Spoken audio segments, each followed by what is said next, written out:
तो आज हम आपको सुनाने वाले हैं कहानी 1973 की एक जबरदस्त हिट फिल्म जुगनू की। चलिए देखते हैं क्या खास था इस फिल्म में।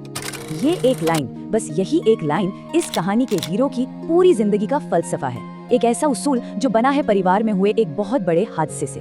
तो चलिए सबसे पहले मिलते हैं हमारे हीरो से, एक ऐसा आदमी जिसके दो चेहरे हैं। तो देखिए, दिन के उजाले में ये हैं अशोक रॉय, एक बहुत ही इज्जतदार नेक इंसान जो एक अनाथालय चलाते हैं। लेकिन जैसे ही रात होती है, यही अशोक रॉय बन जाता है जुगनू, देश का सबसे बड़ा और शातिर चोर। और उसका नाम जुगनू भी कितना सही है ना? अंधेरे में अपनी ही रोशनी से रास्ता बनाने वाला, बिल्कुल उसके किरदार की तरह। अच्छा, जुगनू के काम करने का तरीका वो तो बिल्कुल ही अलग है। जरा सोचिए, वो सीधा पुलिस इंस्पेक्टर जनरल के घर चोरी करने पहुंच जाता है, वो भी एक इलेक्ट्रिशियन के भेष में। मतलब गजब की हिम्मत है। सीधा शेर की गुफा में हाथ साफ करने चला गया। और बस इसी चोरी के दौरान उसकी नजरें मिलती हैं आईजी की बेटी सीमा से, और यहीं से एक बहुत ही खतरनाक लव स्टोरी की शुरुआत हो जाती है। तो अब तक तो सब ठीक चल रहा था, लेकिन अब कहानी में एक ऐसा मोड़ आता है जहां अशोक की ये दो जिंदगियां, ये दो दुनियाएं बुरी तरह से टकराने वाली हैं। अब मैदान में उतरता है एक बहुत बड़ा स्मगलिंग रैकेट, जिसे चलाता है एक बेरहम बॉस, और उसका सबसे खास आदमी है रमेश, एक ऐसा धोखेबाज जो अमीर होने का नाटक तो करता ही है, साथ ही उसकी नजर सीमा पर भी है।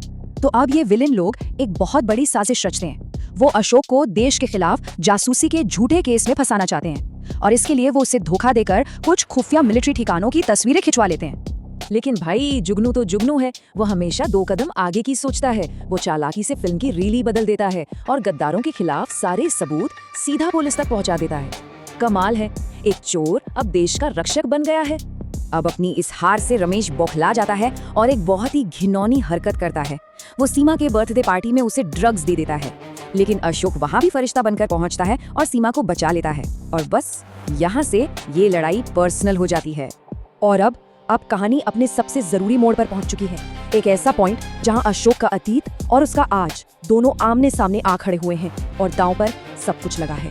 तो देखिए चीजें कितनी तेजी से बिगड़ती हैं। एक तरफ अशोक के पिता प्रोफेसर श्याम, जो सालों पहले बिछड़ गए थे, वो उसकी जिंदगी में वापस आ जाते हैं, लेकिन उन्हें पता नहीं कि अशोक ही उनका बेटा है। दूसरी तरफ विलेंस को जुगनू की सच्चाई पता चल जाती है और वो उसे मारने का पूरा प्लान बना लेते हैं, और इसी बीच वो सीमा को भी किडनैप कर लेते हैं। अब जुगनू के पास कोई और रास्ता नहीं बचा है। अपने प्यार को बचाने के लिए उसे सीधा दुश्मन के अड्डे पर जाना ही होगा, भले ही इसका अंजाम मौत हो या अपनी पहचान का खुल जाना। और बस यहीं से फिल्म का फाइनल एक्ट शुरू होता है, एक ऐसा शोडाउन जहां हर राज से पर्दा उठने वाला है। विलेंस के अड्डे पर जुगनू अकेला है और सामने है बॉस और उसके सारे गुंडे। सीमा को बचाने के लिए एक जबरदस्त लड़ाई छिड़ जाती है, लेकिन तभी कहानी में एक ऐसा ट्विस्ट आता है जिसकी किसी ने उम्मीद नहीं की थी। अपने बेटे अशोक को बचाने के लिए प्रोफेसर श्याम पुलिस के सामने आते हैं और कहते हैं कि असली जुगनू वो है। लेकिन सच ज्यादा देर तक छिप नहीं सकता। आखिरकार असली जुगनू यानी अशोक सबके सामने आ ही जाता है। सारे विलेंस पकड़े जाते हैं और दशकों पहले जो परिवार टूट गया था वो फिर से एक हो जाता है। और वो पल जब अशोक के पिता उससे गले लगाते हैं, वो सब कुछ समझ जाते हैं। उन्हें एहसास होता है कि उनके बेटे ने जो भी रास्ता चुना वो उसी एक उसूल पर चला, बाप के नाम का सहारा कमजोर लोग लेते हैं। और फिर कहानी 5 साल आगे बढ़ती है। अपनी सजा पूरी करने के बाद अशोक जेल से बाहर आता है, और बाहर उसका इंतजार कर रही होती है सीमा और उसके अनाथालय के बच्चे। आखिरकार अशोक को वो प्यार और वो परिवार मिल जाता है जिसके लिए उसने इतनी लड़ाई लड़ी।